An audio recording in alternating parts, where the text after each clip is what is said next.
Thousands of people from around the world land at the international airport of Bahrain every day, most of them not knowing what rich and coherent past Bahrain has. One of them to land today was John, who never in his life set foot on a Middle Eastern soil, who flew from around the world to escape his complex being. But little did he know he was about to rediscover himself in the mist of sand. John, unlike others, wasn't easily amazed.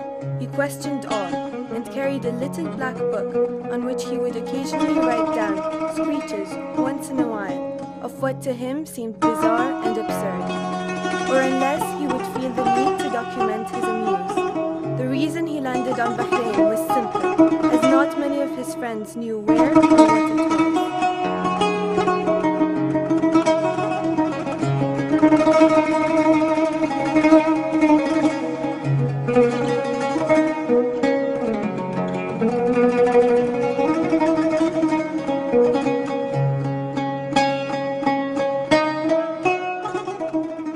Hey, yes, taxi? Yes, come sir, come. Yes, Gulf Hotel, please? Yes, sir, I take the bag? Oh, thank you.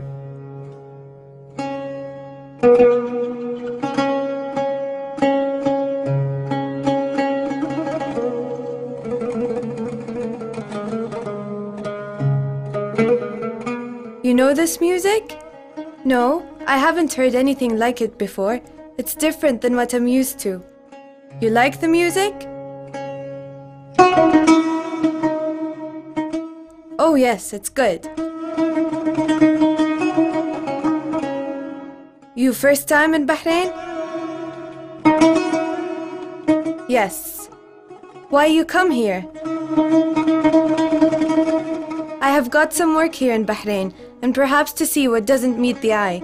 I couldn't believe a country with such ripe history and tides isn't known to many people. When I told my family I was going to Bahrain, they didn't know what I was talking about.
Looking around in his room, observing every inch of his room, John has an eye for things. Most people paint, some write, others sing.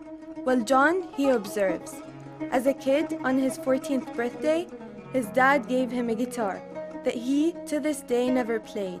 His dad gave him the guitar, thinking that he might be keen on music. But John just sat there on a wrecked chair and watched the guitar for hours, thinking he might hear the music.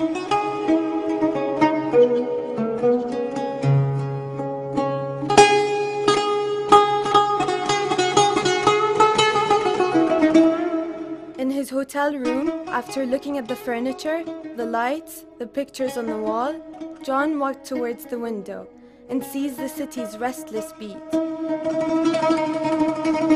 He watches people walking by, buildings growing high. The Fatih Mosque lingers calling to the sky. He smiles as he looks upon the city.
5 minutes.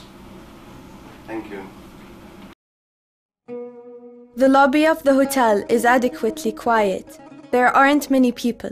John sits on a couch comfortable enough to reminisce his inevitable dream. After a few words have been poured out on the book, he remembers the beach, the seashells, and his mother who he hasn't spoken to in years, for whom he hasn't been around. As he begins to go deeper in his dream, his mother's profound sound becomes clear, more thicker and heavier by the minute. He is missing her for the first time in his life. He wants to call her. John stands tall and starts to walk towards the phone. Again, but this time to make peace with himself. He sees the phone sitting there quietly, waiting for a hand to set its tune. John picks it up and dials the number, gently and slowly. He pushes the numbers. He keeps his hand on the mouth of the phone. As the phone begins to ring, his expressions change drastically. On the third ring, his mother answers the phone. John doesn't speak a word, but listens to her voice. His mother's tune changes. After a while, hearing no one on the other end of the line, his mother hangs up on the phone. John is still holding onto the phone. A man walks up to the phone which John has got a hold of. He stands behind John and waits for him to hang up. Seeing the man standing stiff behind him, John starts to talk with himself on the phone. Leaving that absurd occasion behind, John finds his way outside the hotel. He takes a walk to the street that lay sleeping, the flickering lights giving in, the night growing tired of the quiet, yet loud sounds of the city. The hollow shops sit stiff, that huge gateways of the palace that guide its nobility. It's awfully quiet out here, just for a few cars that seem lost. John walks towards Al-Fatih Mosque. The sight of Al-Fatih Mosque is blissful. The lights on the mosque are light. It's time for Salah now. As the call for Salah is about to begin, cars start to move in. People come to offer prayer, to thank the Almighty. John was raised in a Catholic home, but growing up in a chaotic society, he lost his faith. But now he feels the need to thank his Creator for that everything he has accomplished, and to make peace, knowing how fragile things are and how everything is here not to stay.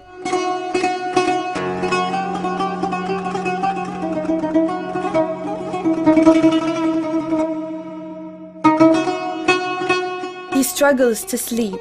It reminds him of the night at his in-laws, where his siblings would barge in every now and then uninvited. From his sensation arouses insomnia. After an unreal day, John wakes up at the dawn to the call of the Salah. He gets off from his bed and walks up to the hotel room window. He sees the blinding lights flicker away. The bright lights of the mosque call out on people to pray. Seeing things start up with such craft, John can't help but wonder. Looking out the window is what he does best. It is a good sight for him to see, to observe his surroundings, to measure what is happening, to find means to record his venture.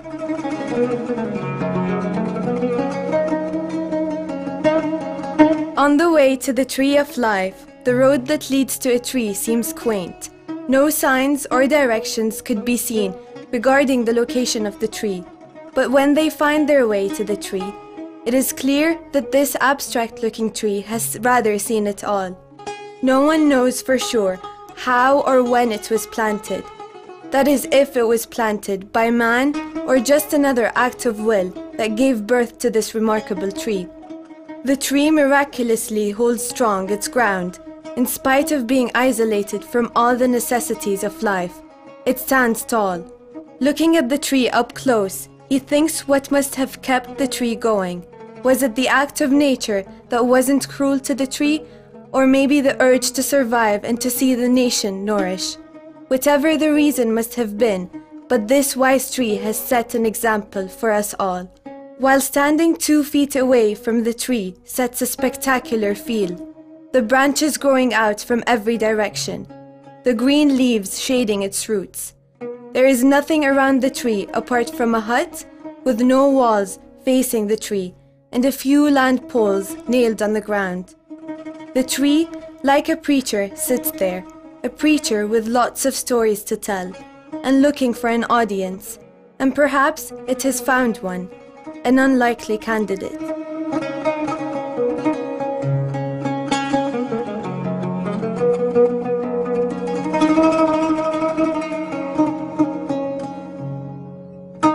John walking in the Manama souk, falling for everything he sees. He is amazed by the chaotic yet refined manners of the shops. He walks in the spice district of the souk, smelling the aromas of the spices that tinkle his senses. He is famished seeing people smoke the hookah and drink tea like they used to and will for years to come. The traditional ways of the Bahraini people, which survived for ages, still linger in such diversified places.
The sea is a great place to go to release some stress and ignore the hustle of the city.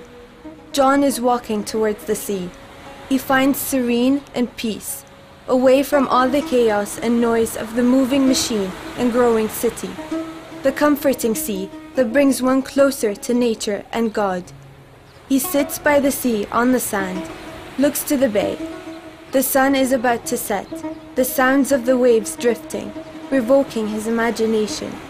The daylight is dimming, the wise wind calling out to him.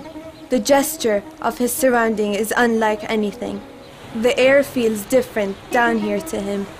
The fading lights rises a strange feeling in him.